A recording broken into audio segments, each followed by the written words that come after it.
Now you can also include certain patches that you want to exclude from what this baseline would be. So I don't know, maybe this update app patch I really don't want because I know it causes a problem, and this open LDAP patch causes a problem as well. If there are additional patches that don't necessarily meet the dynamic baseline, I can add those in as well. This creates that baseline. Okay, so this is essentially the baseline that we've created. Here are the characteristics. It's done in a dynamic fashion so that as new patches come in, if they meet the characteristics of our baseline, well, then they will automatically be brought into that baseline and later remediated when we go through the remediation step in this process. Now, a fixed, as you can imagine, I'm just going to skip past here to the fixed baseline, is literally just select the patches that you want.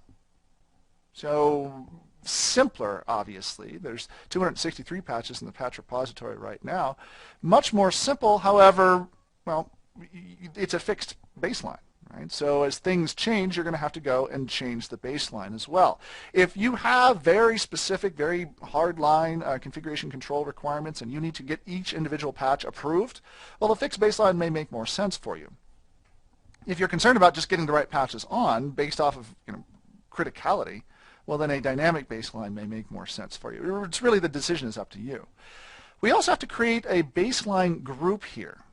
Okay, so in our case, this is going to be a host baseline group. I'll call this our baseline group to keep the same taxonomy here.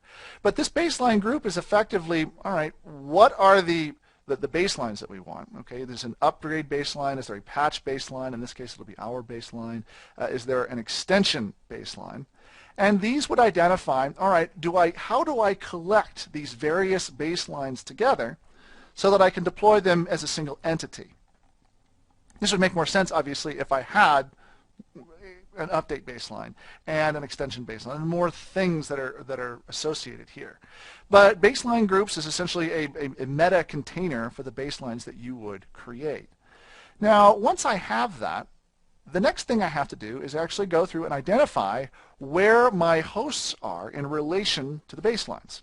So the first thing we need to do is actually attach this baseline to the cluster.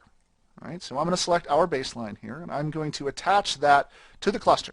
Now you can see here I have 3 hosts in the cluster. I have 3 that are known compliant. If I hit the scan button here, I can scan for patches and extensions, and it'll go through the process to verify whether or not each patch has been installed or not.